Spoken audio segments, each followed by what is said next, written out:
आप सभी को सलाम। परमेश्वर के हम निहायत ही शुक्रगुजार हैं कि परमेश्वर ने हमें ये मौका दिया कि हम परमेश्वर के कलाम को आज इस समय जो है हम पढ़ सकते हैं, सुन सकते हैं।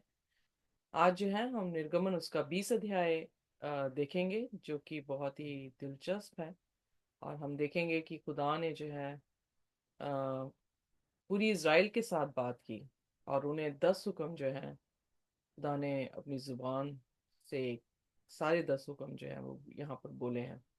सो आइए, इससे पहले कि हम निर्गमन उसके 20 अध्याय में जाएं, अपने सिरों को झुकाएंगे और हम प्रार्थना में जाएंगे। हमारे स्वर्गीय खुदावन, हम आपके शुक्रगुजार हैं, धन्यवाद करते हैं कि आप हमारे परमेश्वर खुदावन हैं। और प्रभु, आज तक हमने आपकी उज्जवल ज्योति को देखा है। जब भी आपके कलाम में हम आए हैं प्रभु, हम उस रोशनी को लेकर गए हैं और आपके लिए हम एक दीपक की तरह इस धरती पर चलते हुए दिखाई दिए हैं। हम धन्यवाद करते हैं कि आपने हमें कबूल किया है, आपने हमें प्रभु चुना है। और आप हमें आंखें देते हैं जो देख सकती हैं, कान दे रहे हैं जो सुन सकते हैं। हम आपके चरणों में खुदावन अपने आप को अर्पण करते हैं, आपके सिंहासन को ऊंचा करते हैं और प्रार्थना करते हैं खुदावन, हमारी गुनाह गलतियों को आप माफ करके हमें अपने लहू से धो दें और अपनी आत्मा से भरपूर करें, ताकि खुदावन हम आपके लिए हमेशा एक दीपक के मानिंद जलते रहें। आज के कलाम के लिए भी हम प्रार्थना करते हैं और प्रार्थना करते हैं कि आप बोलें, हम सुने, आप बढ़ें और हम घटें।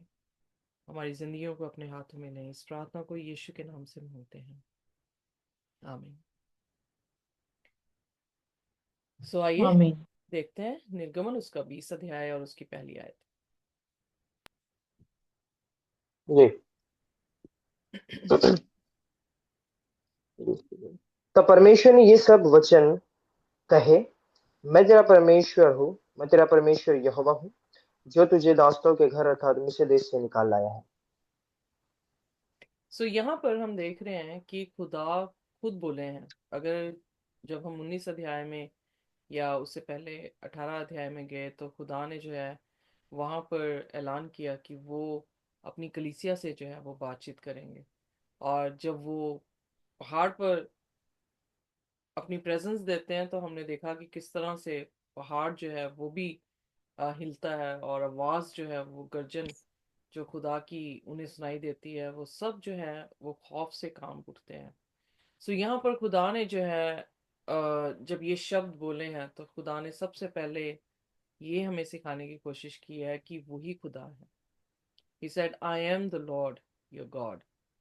और हमारे हमारा परमेश्वर जो है वो परमेश्वर खुदावन खुदा है, जिन्होंने सृष्टि की रचना की है।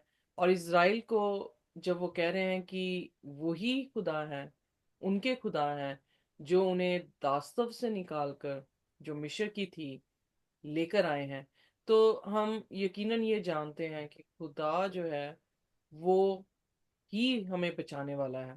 तो यहाँ पे सिर्फ वो अपने आप को खुदा की तरह नहीं दिखा रहे, बल्कि यहाँ पर एज अ रिडीमर भी जो है वो दिखा रहे हैं।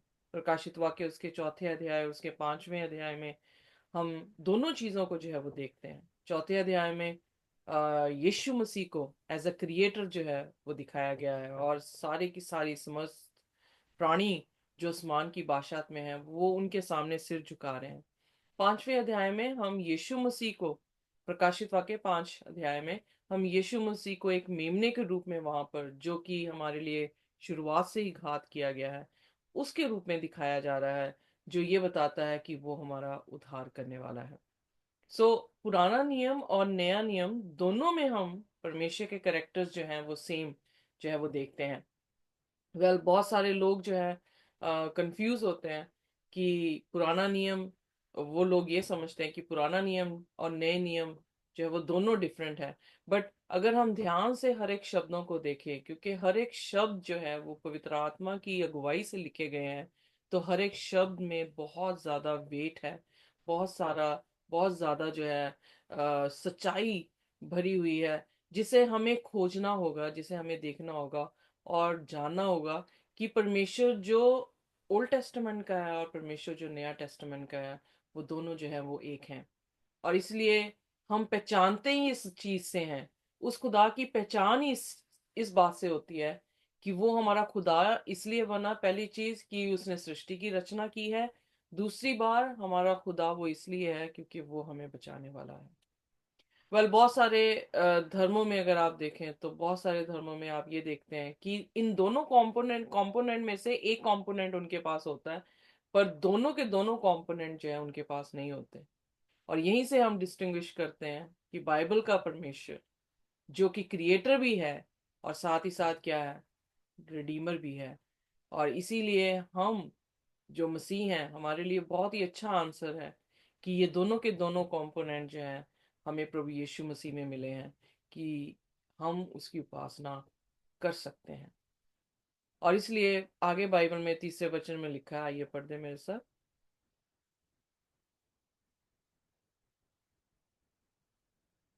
My voice is Audible? हाँ जी। तू मुझे छोड़ दूसरे को ईश्वर करके ना मानना।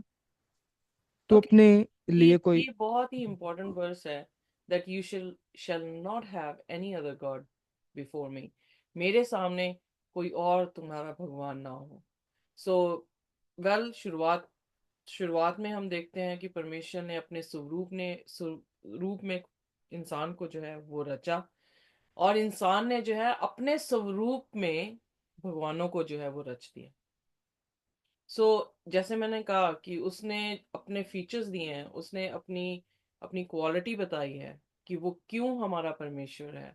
जब हम उस क्वालिटी को देखते हैं तो हम ये पाते हैं कि कोई और स्टैंड ही नहीं कर पाता उस क्वालिटी के अनुसार।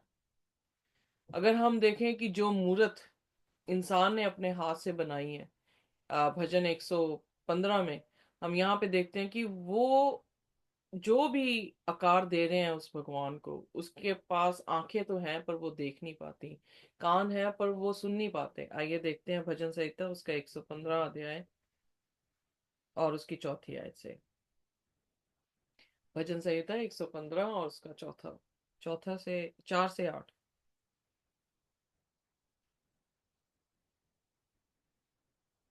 या उन लोगों की मूर्तें सोने चांदी ही की तो है, वे मनुष्य के हाथ की बनाई हुई है।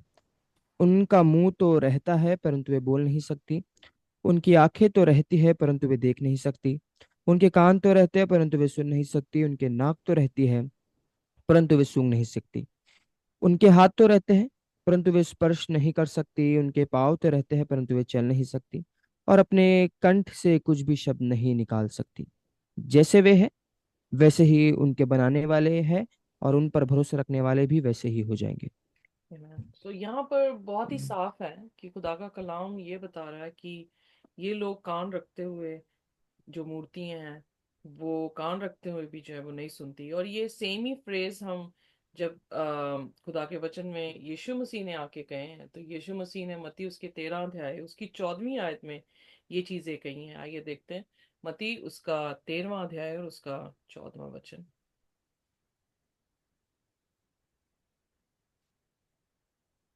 जी। और उनके विषय में यशायाह की भविष्यवाणी पूरी होती है कि तुम कानों से तो सुनोगे पर समझोगे नहीं, और आंखों से तो देखोगे पर तुम्हें ना सूझेगा। और 13वीं आयत पढ़ दें प्लीज। 13 से। 13 की 13। ओके। मैं उनसे दृष्टांतों में इसलिए बातें करता हूँ कि वे देखते हुए नहीं देखते और सुनते हुए नहीं सुनते और नहीं समझते। सो आप देख सकते हैं कि कंडीशन जो है वो इंसान की बिल्कुल सिमिलर है, एक उस मूर्त के साथ जो इंसान अ, अपना भगवान जो है मूर्त के रूप में जो है वो बना रहा है।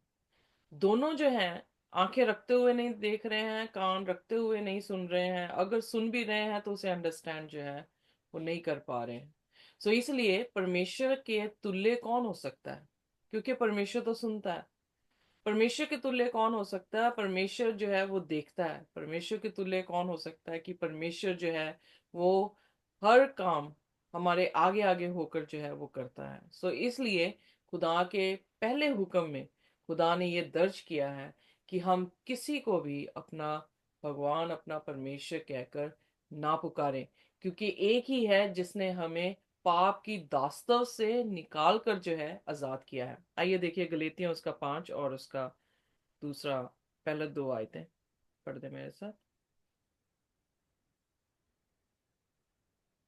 पहली आयत पढ़ दे। जी।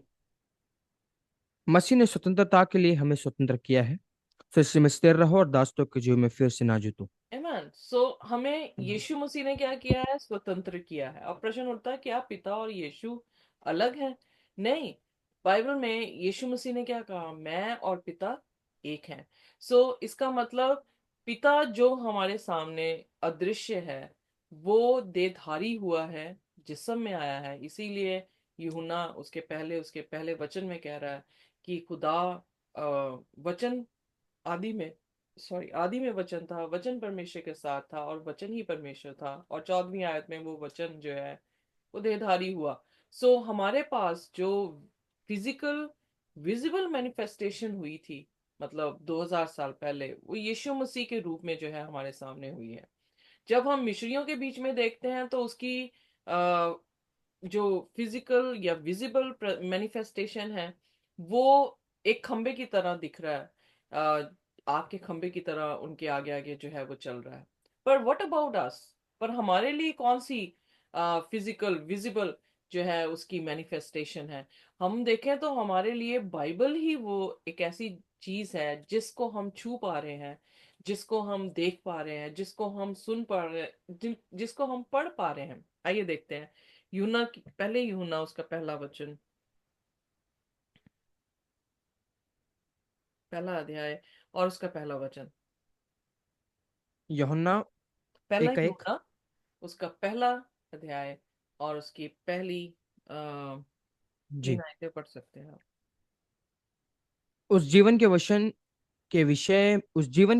के विषय में जो आदि से था, जिसे हमने सुना और जिसे अपनी आंखों से देखा, वरन जिसे हमने ध्यान से देखा और हाथों से छुआ, यह जीवन प्रकट हुआ और हमने उसे देखा और उसकी गवाही देते हैं और तुम्हें उस अनंत जीवन का समाचार देते हैं जो पिता के साथ था और हम पर प्रकट हुआ।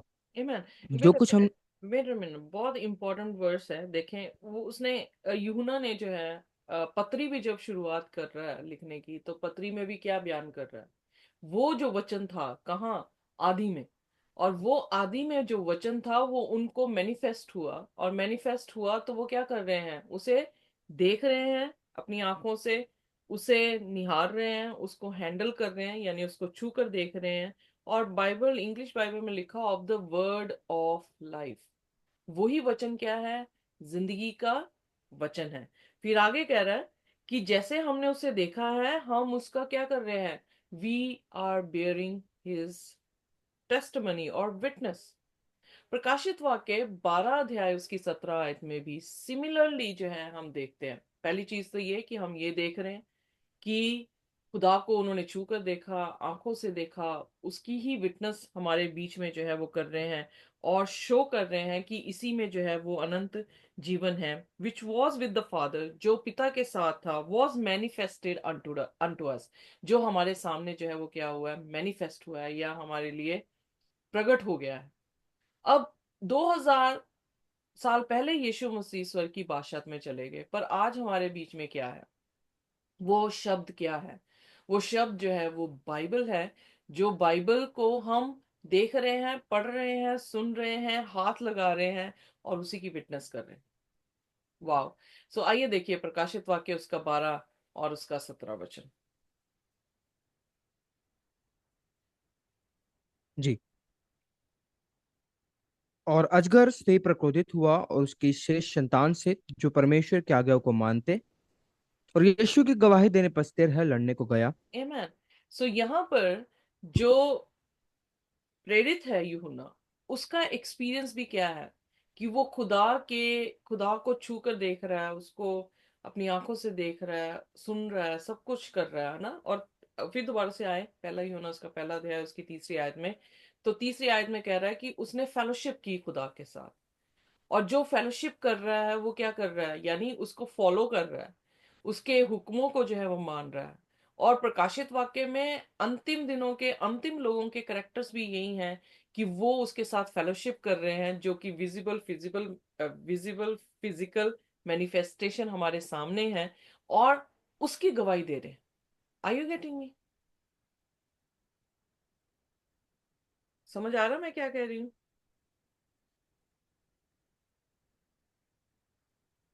या दे आर टेस्टिफाइंग, यस। या जी जी। आइए देखिए, पहला यूहन्ना उसका पहला अध्याय और उसका 3रा वचन। जी। जो कुछ हमने देखा और सुना है उसका समाचार तुम्हें भी देते हैं, इसलिए कि तुम भी हमारे साथ सहभागी हो, और हमारी यह सहभागिता पिता के साथ और उसके पुत्र यीशु मसीह के साथ है। आमेन। सो खुदा, आमीन। पुत्र और फिर प्रेरित। और जब हम प्रेरितों के, खुदा का वचन जो यीशु मसीह के जरिए से प्रेरितों तक पहुंचा है और प्रेरितों ने हम तक पहुंचाया है, जब हम उसके साथ सहभागिता कर रहे हैं तो क्या हो रहा है?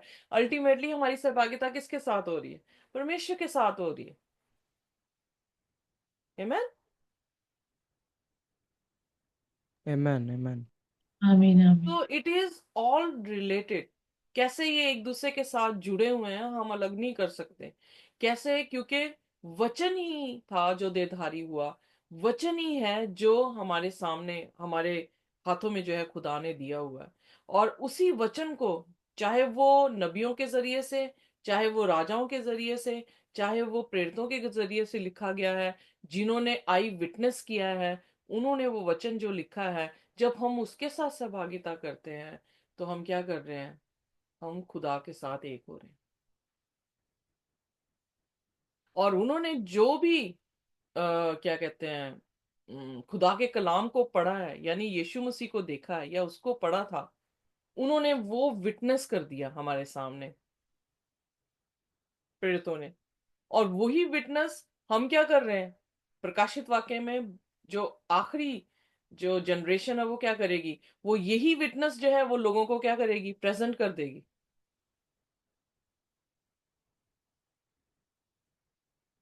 क्यों कर रही या है प्रेजेंट? क्योंकि उनकी सहभागिता किसके साथ हो रही है? वचन के साथ। सो वचन को यस। वो देख रहे हैं, वचन को वो खा रहे हैं, वचन को वो पी रहे हैं, वचन को सुन रहे हैं, वचन को पढ़ रहे हैं, वचन को ही हैंडल कर रहे हैं। तो क्या करेंगे वो? किसकी टेस्टमनी देंगे वो? वचन की। यस। एब्सोल्युटली। सो किसी भी तरीके से हम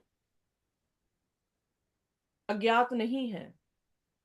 खुदावन यीशु मसीह वचन के जरिए से हमारे घरों में पहुंचे हुए हैं।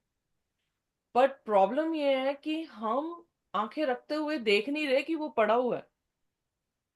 खुदा का वचन हमारी ड्रॉर्स में पड़ा होता है, खुदा का वचन कहीं कहीं हम रखे होते हैं, कई बार धूल पड़ी होती है, बट हम उसको नहीं उठा रहे हैं, हम उसके साथ सहभागिता नहीं कर रहे हैं, और हम उसकी टेस्टमनी नहीं दे रहे हैं। और वो टेस्टमनी क्या हो गई है? हमारी फीलिंग्स की टेस्टमनी बन गई है।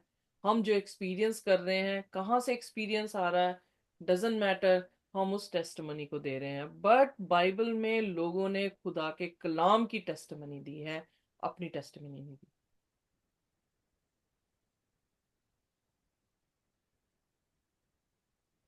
एम आई राइट और am I clear? Yes yes, it's clear. It's clear. So इसलिए खुदा ने कहा, I am the Lord your God who brought you out of the land of Egypt, out of the house of slavery. You shall have no other gods before me. अब gods कौन है? जो हमने खुद बनाए हैं। परमेश्वर को छोड़कर हमने अपनी इच्छा के अनुसार जैसा हमें चाहिए, किसी को कोई भगवान बना दिया जो उनके लिए धन संपत्ति देगा, किसी को दूसरा भगवान बना दिया जो हमें म्यूजिक सिखाएगा, किसी को दूसरा भगवान कह दिया जो हमें रेन देगा। Are you getting me? So हमने अपनी जरूरत के अनुसार अपने भगवान क्रिएट कर लिए, पर सब कुछ बनाने वाला, उसको हम जो है वो भूल गए। So we are very selfish कि हमने अपनी नीड को जाना, हमने, हमारी नीड्स भी पापी हैं, और हमने पाप के जरिए से उन नीड्स को पूरा करने की जो है वो कोशिश की है। बनिस्बत इन कॉन्ट्ररी जब हम देखते हैं, परमेश्वर ने जब हमें बनाया, परमेश्वर ने हमें संपूर्ण बनाया, पर हमने खुदा की वचनों की उल्लंघना करके अपने आप को इम्परफेक्ट जो है वो कर दिया। वेल आइडल्स कुछ भी हो सकता है, और सबसे बड़ी बात यह कि आइडल्स और जो इमेज है प्रकाशित वाक्य उसके 13 अध्याय में, वो इमेज जो है वो खुदा की जगह में बैठ गई। आइए देखते हैं दूसरा थेसलोनियन का दूसरा अध्याय और उसकी चौथी आयत। 3 से पढ़ देंगे। जी। दूसरा थिस्सलुनीकियों दूसरा अध्याय और उसका या 3 4। किसी रीति से किसी के धोखे में ना आना, क्योंकि वह दिन ना आएगा जब तक धर्म का त्याग ना हो ले और वह पाप का पुरुष अर्थात विनाश का पुत्र प्रकट ना हो, सो जो धर्म विरोध का करता त्याग है। ना होले और जो विनाश का पुत्र है वो हमारे सामने प्रकट ना हो जाए। इंग्लिश में लिखा है द सन ऑफ परडिशन, जो ऑपोजिट खुदा के जो है वो कर रहा है, वो सामने जो है वो प्रकट ना हो जाए। सो इसका मतलब धर्म का त्याग तो होना ही होना है, क्योंकि हम तिमोथी की पुस्तक में भी देखते हैं तो जिस तरह से वो बयान कर रहा है कि लोग जो हैं अपनी इच्छा के अनुसार, अपने स्वभाव के अनुसार जो है वो अपने याजकों को जो है वो खड़ा कर देंगे। सो दूसरा तिमोथी उसका 4 अध्याय उसकी 2 से 4 आयतों में और 5 आयतों में भी अगर आप जाके देखें तो आपको जो है वो समझ आएगा कि किस तरह से परमेश्वर ने लिखा कि वो किसी भी तरीके से खुदा के साथ जो है वो राइट डॉक्ट्रिन नहीं रखेंगे। सो बट आइए देखते हैं दूसरा थेसलोनियन दूसरा अध्याय उसका चौथा वचन, फिर उसके बाद दूसरा तिमोथी उसका चौथा पढ़ लेंगे। या जो विरोध करता है और हर एक से जो परमेश्वर या पूज्य कहलाता है अपने आप को बड़ा ठहराता है, यहाँ तक कि वह परमेश्वर के मंदिर में बैठकर अपने आप को परमेश्वर प्रकट करता है। खुदा के मंदिर में बैठकर अपने आप को परमेश्वर की जगह दे देता है या अपने आप को परमेश्वर की जगह पे रख देता है। इसीलिए पेपसी जो है वो, बहुत सारे रिफॉर्मिस्ट और बहुत सारे थियोलॉजियंस ये कहते हैं कि Pepsi is a anti Christ. पर मैं ये कहती हूँ कि हम कोलेक्टिवली तो देख सकते हैं कि पेपसी ने जो है, जैसे विकेरियस फिलाडाई, उसके टोप के ऊपर जो शब्द लिखे गए हैं लैटिन में, उसका अर्थ ये है a man on the on the place और in the place of God. So ऐसा व्यक्ति जो खुदा की जगह में बैठा है इस धरती पर, सो वो पाप है। वो एक तरह का, उसकी कही हुई बातें जो है एक तरह की क्या है कि हमने एक ऐसी मूर्त बना ली है जो क्या करेगी, हमें पूजा करवाएगी। और वो मूर्त ऐसी है कि इंसान है, खुदा नहीं है। और इंसान जो है एक इमेज को क्रिएट कर रहा है जो कि प्रकाशित वाक्य 13 अध्याय के अनुसार है। जहां पे खुदा ने इमेज क्रिएट की, उसके कॉन्टरफिट में जो है वो शैतान अपनी इमेज क्रिएट कर रहा है। प्रकाशित वाक्य 13 उसकी चौथी आयत में, if I am not mistaken, 3 3 4 आयत में, तो हम देखते हैं कि इमेजेस जो है वो फॉर्म कर रहा है। चौथी आयत में, right, I was right, fourth verse. So dragon जो है उसको पावर दे रहा है। ड्रैगन जो है उसकी दूसरे बीस्ट के जरिए से, पहले बीस्ट यानी दूसरा बीस्ट जो है अमेरिका है और पहला बीस्ट पेपसी है। सो अमेरिका जो है वो फर्स्ट बीस्ट को क्या कर रहा है, ब्रेथ दे रहा है ताकि वो जो है बोलना शुरू करे। सो बट हम यहाँ पर ये देखते हैं कि चाहे वो ब्रेथ देने की कोशिश कर रहा है पर वो नाश होने पर है। पर खुदावन खुदा जो हमें दास्तव से निकाल के लाया है, जिसके सामने कोई भी भगवान जो है उसके सामने खड़ा नहीं हो सकता है, उसमें विशेषता ये है कि वो ही फर्स्ट था, पहला था, और वो ही अंत है। वही हमारे विश्वास का ऑथर है, वही हमारा फिनिशर भी है। वो मरा था पर तीसरे दिन जी उठा है और युगन युग तक क्या है, जीवित है। ऐसा करेक्टर किसी भी भगवान का नहीं है। कोई भी गुरु, कोई भी महात्मा, कोई भी भगवान, किसी भी धर्म का भगवान क्यों ना हो, चाहे वो पैपसी में क्यों ना हो, जो अपने आप को मसीहा कह रहे हैं इस धरती पर, दे ऑल आर डाइंग। वो सब मरते हैं और कोई जीवित नहीं होता है। बट एक ही खुदा है जो मरा था, तीसरे दिन जी उठा है और आज भी जिंदा है। वो जिसने हमें दास्तव से निकाला है, वो जिसने सृष्टि की रचना की है। तो अब तीसरा फीचर और हमें पता लगा है कि वो युगन युग तक जीवित है, इटर्नल है। उस खुदा की इबादत कर, और सारे भगवानों की, जितने भी दुनिया में शैतान ने बना दिए हैं, जितने भी हमने अपनी लालसाओं के कारण बना दिए हैं, उनकी उपासना मत करना। सो ये था कवनेंटल रिलेशनशिप, जो कि खुदा और उसकी कलीसिया में होना चाहिए। पर क्या हमारे में आजकल पाया जा रहा है? हमारा पैसा, हमारी नौकरी, हमारी चिंताएं कई बार खुदा की जगह ले जाती हैं। तो ये भी खुदा के सामने क्या है, हमने दूसरे भगवान खड़े कर दिए।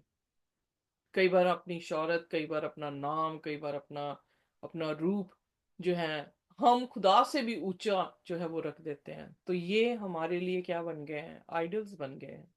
हमने परमेश्वर की, आप देखेंगे कि जब मैं दाऊद की पुस्तक पढ़ा रही थी, पहला सैमुएल, तो मैंने देखा कि दाऊद जो था, एक ही गुनाह उसमें पाया गया, और वो ये था कि वो औरत के साथ उसने जनाकारी जो है वो कर दी। पर अदरवाइज मैं उसकी स्टोरी को जब देखती हूँ तो मैं समझ सकती हूँ खुदा ने क्यों कहा कि ये मेरे मन का आदमी है, क्योंकि हर बार वो खुदा से पूछ कर हर काम कर रहा है। जब कभी हमारे चैलेंजेस हों तो हमें क्या करना चाहिए? हमें खुदा के पास जाना चाहिए, खुदा से पूछना चाहिए कि क्या ये वाजिब है, क्या मैं ये करूं या ना करूं। और खुदा जवाब देता है जब हम पूछते हैं। इसलिए फिर उसका अर्थ ये होता है कि हमने अपनी अपनी पैसे को, अपने रुतबे को, अपनी पोजीशंस को खुदा से बढ़कर जो है वो स्थान दिया है, उन्हें अपना खुदा नहीं बनाया। इसलिए पहला तो हुक्म यही है कि हम, जिसने, उस परमेश्वर की इबादत, उस परमेश्वर के लोग होंगे जिसने हमें दास्तव से निकाला है। वो परमेश्वर है जिसने सृष्टि की रचना को किया है। वो परमेश्वर है जो सनातन काल तक जो है वो जीवित है। अगर ये तीन चीजें किसी और भी भगवान के पास, किसी और भी इंसान के पास मिल जाती हैं, तो मैं एक सेकंड नहीं लगाऊंगी कि मैं बाइबल के परमेश्वर को छोड़कर उसके पास चले जाऊं, क्योंकि किसी के पास है ही नहीं। आमीन। ईमान। और यही हमारा फक्र है, यही हमारा घमंड है कि हम ऐसे परमेश्वर को जानते हैं और ऐसे परमेश्वर को समझते हैं। बुलाए तो बहुत गए हैं, पर चुने हुए बहुत कम हैं। आइए देखते हैं अब दूसरा हुक्म, जो कि चौथे वचन में जो है हमें देखने को मिलता है। जी। तू अपने लिए कोई मूर्ति खुद कर ना बनाना, ना किसी की प्रतीति करना, ना किसी की प्रतिमा करना जो आकाश में या पृथ्वी पर या पृथ्वी के जल में है। आगे भी तू पढ़े। उनको दंडवत ना करना और ना उनकी उपासना करना, क्योंकि मैं तेरा परमेश्वर यहोवा जलन रखने वाला परमेश्वर हूँ। और जो मुझसे बैर रखते हैं उनके बेटे पोतों और परपोतों को भी पितरों का दंड दिया करता हूँ। छठवीं आयत भी पढ़ दे। और जो मुझसे प्रेम रखते और मेरी आज्ञाओं को मानते हैं उन हजारों पर करुणा किया करता हूँ। आमीन। दूसरा हुक्म है कि मूर्ति पूजा नहीं करनी। पहली बात कि एक ही खुदा को मानना है जिसके पास ये फीचर्स हैं। दूसरी चीज हम देख रहे हैं कि मूर्ति पूजा हमें नहीं करनी। किसी भी मूर्त को, चाहे वो आसमान की हो, चाहे वो जमीन की हो, या जमीन के नीचे पानी की क्यों ना हो, किसी की भी छवि को बनाकर उसकी पूजा नहीं करनी। पर प्रकाशित वाक्य 13 अध्याय में किसकी छवि को लिया जा रहा है? यू नो इंसान की जो बनत है, या खुदा ने इंसान को जो बनाया है वो जानवरों से उत्तम बनाया है। एम आई राइट और नॉट? अगर हम उत्पत्ति उसके पहले अध्याय उसकी 26 आयत को देखें तो वहां पर खुदा ने डोमिनियन इंसान को जानवरों के ऊपर दी थी। बट अब इंसान भगवान किसको बना रहा है? कौन सी इमेज क्रिएट कर रहा है? एक बीस जान। की इमेज को जो है वो क्रिएट किया जा रहा है, और बीस का जो सिंबल जो है वो दिया जा रहा है। बेशक बीस्ट एक नेशन को दिखा रहा है, जो कि दानियल 7 उसके 17 आयत में हमें देखने को मिलता है। बट हम ये देख रहे हैं कि हमारी डिग्रेडेशन कितनी हुई है, हम कितने डिक्लाइन हुए हैं स्पिरिचुअली, कि अब जिस पर हमें डोमिनियन करना चाहिए वो जंतु हम पे डोमिनियन कर रहे हैं। खुदा ने सिर्फ पशु को नेशन नहीं दिखाया गया, पर हमारी स्पिरिचुअल सिचुएशन को भी जो है वो एक्सप्लेन कर दिया। और इसीलिए खुदा ने कहा था कि कोई भी छवि को बनाकर क्या करना, पूजा मत करना। क्यों ना करना? क्योंकि इंसान को जितनी क्रिएशन की थी उस सभी के ऊपर बनाया था और डोमिनियन दिया था। तो अगर हम खुदा को छोड़कर किसी भी अपनी, जिसके ऊपर हमें डोमिनियन दी थी, उसकी छवि बनाकर हम पूजा करेंगे, तो हम क्या कर रहे हैं? हमने खुदा को भी डिग्रेड कर दिया। क्योंकि खुदा ऐसा नहीं है। क्योंकि हमने उसका नाम भगवान कहा है और खुदा ऐसा नहीं है। तो कैसे हो सकता है कि हम जो है किसी अपने से नीचे किंगडम को जो है वो अपना अपना क्रिएटर कह दे? भगवान क्या मतलब है, खुदा क्या मतलब, क्या है? The one who created us. क्या इंसान हमें क्रिएट कर सकता है? क्या इंसान हमें जिंदगी दे सकता है? नहीं। इंसान के पास कोई भी ऐसी पावर नहीं है कि वो हमें जो है, हमारे पे मौत ना आ सके। बहुत सारे लोगों ने कोशिश की है कि वो मरे ना, खास करके फिरौन। हिस्ट्री में जिक्र आता है, मुझे नाम भूल गया, पर उसने जो है इस चीज की खोज करवाई लोगों से कि किस तरह से मैं जीवित रह सकूं।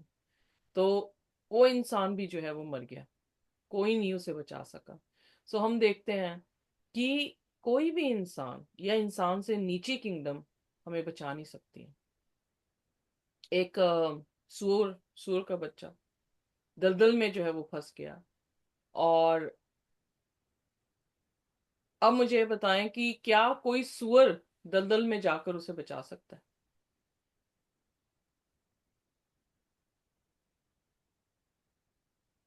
नो। अगर इंसान बचाना चाहे तो बचा सकता है।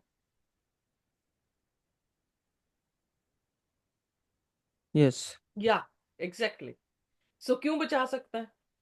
क्योंकि जानवर से ऊपर किंगडम जो है वो सेव कर सकती है उनको। उसी तरह से अगर हम अपनी किंगडम देखें जो कि मैन लेवल है, उसको बचाने के लिए कौन जो है वो हमें मतलब बचाने के लिए आ सकेगा या बचा सकेगा? कोई इंसान, कोई जानवर, कोई पक्षी, कोई रेंगने वाला पशु नहीं बचा सकता। हमें बचाने के लिए हमसे ऊंची जात, यानी जिसने हमें सिरजा है, वही हमें बचा सकता है। अगर एंजल्स क्रिएटर होते तो खुदा ने एंजल को भेज देना था कि जाके क्रूसीफाई हो जा। तो क्या एंजल ने मना कर देना था? नहीं।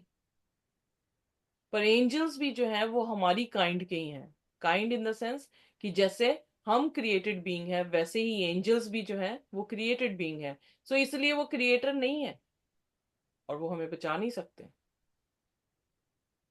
सो इसलिए किसी की भी छवि को लेकर उपासना करना, कई बार ऐसा होता है कि हमारे दोस्त इतने अजीज होते हैं कि हमारे माँ बाप से भी बढ़कर उनके साथ हमारा प्यार होता है। और कभी हम उनको भी खुदा से ऊपर जो है वो खड़ा कर देते हैं। सोचते हैं कि खुदा, यही मेरा खुदा है, यही मेरे खुदा है, यही मेरे दोस्त जो है वो मेरे सब कुछ है।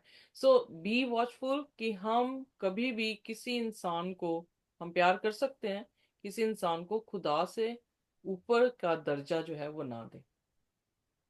और इसी तरह से स्पिरिचुअली तौर से भी जो है, जिसकी हम बातों को मानते हैं उसके हम दास बन जाते हैं, जो कि रोमियो 6 उसकी 16 आयत में हमें देखने को मिलता है।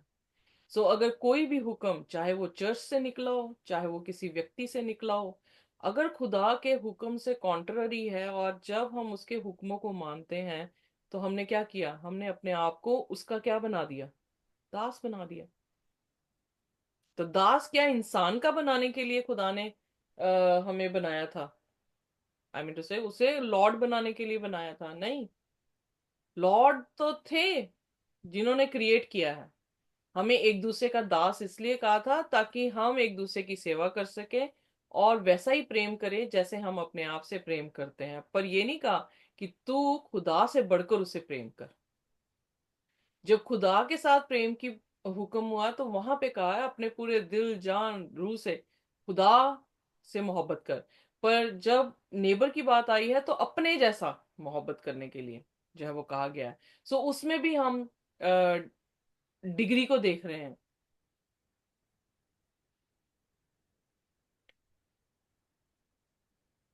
और फिर पांचवी आयत में स्पेसिफिकली लिखा गया है, यू शैल नॉट बाउ डाउन, सिर नहीं झुकाना। इसीलिए दानियल, शद्रक, मेशक, अबेदनगो को हम देखते हैं, उन्होंने अपने सिर नहीं झुकाए। उन्होंने उन मूर्तों की पूजा नहीं की। उन्होंने अपना इवन खाने के साथ अपने शरीरों को भी डिफाइन नहीं किया। सो आप देख सकते हैं कि दे वर कॉन्सिक्रेटेड, वो कितने डेडिकेटेड थे खुदा के साथ। और जब हम पहला ही अध्याय दानियल का पढ़ते हैं तो उसमें उसने कहा कि Daniel purposed in his heart, उसने निर्णय ले लिया था अपने दिल में कि वो अपने शरीर को किसी भी अशुद्ध खाने से भी जो है वो नापाक नहीं करेगा। और इसलिए खुदा कह रहा, for the Lord your God I am a jealous God. Jealous God वैसी जलन नहीं है जैसी हम एक दूसरे से रखते हैं, ये बड़ा क्यों हो गया, ये छोटा रह जाए, ऐसे नहीं। वो जेलस का मतलब ही सो पोजेसिव, जैसे हम अपने बच्चों के लिए पोजेसिव होते हैं। मैंने एग्जाम्पल भी दी है पहले कि अगर व्हाट अगर अपना बच्चा जिसको आपने पैदा किया हो, जिसके साथ आपकी मोहब्बत इतनी हो, और वो बच्चा आज जाकर किसी चचेरी बहन को या हमारी जेठानी या दरानी को जाके अपनी माँ कहने लग जाए और उससे माँ के जैसे जो है वो प्रेम करे, तो माँ को कैसा लगेगा? वो जलन है, पोजेसिवनेस जिसको दिखाया जा रहा है। और फिर यहाँ पे लिखा गया है, जो मुझे रिजेक्ट करता है, दोज हु रिजेक्ट मी, उनके आगे जनरेशन को भी जो है वो क्या हो रही है, सजा मिल रही है। पर जो उसको प्यार कर रहे हैं, who loves me and keep my commandments, उनको जो है वो अपना steadfast लव शो कर रहे हैं। सो इट्स वेरी इंपॉर्टेंट कि आखिरकार खुदा क्यों ये बातें जो है वो कह रहे हैं कि मैं जेलस हूं। जस्ट इमेजिन कि जब हम चले जाते हैं खुदा को छोड़कर और हम किसी और को अपना भगवान जो है वो मान लेते हैं, वो भगवान क्या हमारी सुरक्षा के लिए है कि हमें घात करने के लिए? इसे यीशु मसीह ने यूहन्ना 10:10 में बड़ा साफ लिखा है कि चोर चोरी करने, घात करने, मारने के लिए आता है, पर मैं इसलिए आया हूं ताकि तुम हमेशा का जीवन पाओ। तो जब हम खुदा को छोड़कर शैतान की पूजा में लग जाते हैं किसी भी फॉर्म में, तो वो तो शुरुआत से मर्डरर है। तो वो क्या करेगा? आप खुदा से दूर हुए हैं, खुदा ने अपना हाथ आपसे थोड़ा दूर कर दिया है, शैतान आपकी जिंदगी में आकर आपको क्या करेगा? He will murder you, he will cut you in pieces. वो हमें छोटे छोटे पीसेस में जो है वो क्या करेगा? काटने की जो है वो कोशिश करेगा। इसलिए खुदा ने उनके लिए डेस्टिनी ये रख दी है। ये नहीं कि खुदा चाहता है, पर उन्होंने अपनी डेस्टिनी खुद जो है वो ले ली। इसीलिए दृष्टांत में खुदा यीशु मसीह ने मत्ती उसके 13 अध्याय में ये बताया कि अच्छा बीज बोया गया, बुरा बीज दुश्मन ने बोया, और कटनी तक इंतजार किया गया, दोनों बीजों को पानी दिया गया, सूरज दी गई, सब कुछ कर दिया गया, पर जब तक वो अपने फलों में पके नहीं, तब तक हसुआ जो है उन पर लगा नहीं। सो खुदा ने हमें ही हमारे हाथों में फ्री विल दी है कि हमने कौन सी डेस्टिनी जो है वो चूज करनी है। पर डेस्टिनी उसने जो अल्टीमेटम जो डेस्टिनी है यानी मंजिल है, उसको पहले बयान कर दिया। तो जो खुदा को रिजेक्ट करेंगे, उसके कलाम को रिजेक्ट करेंगे और अपने भगवान बनाएंगे, अपनी थियोलॉजी आइडियोलॉजीज क्रिएट करेंगे, अपनी फीलिंग्स या एक्सपीरियंसेस पे चलेंगे, बाइबल साफ है कि खुदा जो है उन्हें रिजेक्ट कर देगा। और जब खुदा रिजेक्ट करेगा तो अल्टीमेटली जो है उनके पाप उनके बच्चों पर, और पाप की मजदूरी मौत, उन पर और उनके बच्चों पर जो है वो आएगी। पर जो खुदा के हुक्मों को, खुदा से प्यार कर रहे हैं, मोहब्बत कर रहे हैं, एक ही खुदा जिसने छुड़ाया है, जिसने जिसने हमें बनाया है, जिसने हमें हमेशा का जीवन देने का प्रॉमिस किया है, और जो जिंदा है, मिट्टी का पुतला नहीं है, जिंदा है। जब हम उसे मोहब्बत करते हैं और उसके कहने पर चलते हैं, उसके दास अपने आप को बना लेते हैं, तो खुदा अपनी मोहब्बत से हमें नवाजता है, वो हमें जिंदगी जो है वो बख्शता है। बट प्रश्न ये उठता है कि हमने कौन सी डेस्टिनी में जाना है। जब हम अपनी डेस्टिनी डिक्लेयर कर देते हैं, तब हम उस पर प्रोसीड करते हैं, उस पर जो है वो चलना शुरू करते हैं, ताकि उस डेस्टिनी तक जो है हम पहुंच सकें। पर हमारी डेस्टिनी बहुत छोटी होती है कि मुझे घर मिल जाए। हमारी डेस्टिनी वहीं तक होती है कि मुझे चिंगाई जो है वो मिल जाए, हमारी डेस्टिनी है। बट इब्राहिम की डेस्टिनी ऐसी नहीं थी। इब्रानियों के 11 अध्याय में इब्राहिम की नजरें तंबू में रहते हुए किन घरों में लगी हुई थी? आसमान की बादशाह के घरों में लगी हुई थी। तो इसलिए उसका वॉक करना उस गोल तक पहुंचने के लिए, बाकी जितनी भी डिस्ट्रक्शन थी या डिस्ट्रैक्शंस थी, वो सब जो है नलीफाई होगी, वो सब जो है उसके लिए शून्य पड़ गई। उसकी आंखें खुदा के घरों में जो है वो लगी थी, और उसी दिशा पर निशाना रखते हुए वो चलता रहा। सो आइए हम भी खुदा को जाने, और उसी एक परमेश्वर को जिसने सृष्टि की रचना की है, उसी की उपासना करें, और किसी मूर्त के सामने अपने सिर को ना झुकाएं। क्योंकि खुदा उन लोगों से मोहब्बत बे इंतहा मोहब्बत करेगा, और उन्हें जिंदगी जो है सिर्फ उन्हीं को नहीं बल्कि उनके आने वाली संतानों को भी जो है वो देगा। सो ऐसा ही खुदा हमारे साथ भी करे। आमीन। आमीन। सो आइए अपने सिरों को झुकाएंगे, प्रार्थना करेंगे। कोई भी जन जो है वो हमारे लिए प्रार्थना कर सकता है।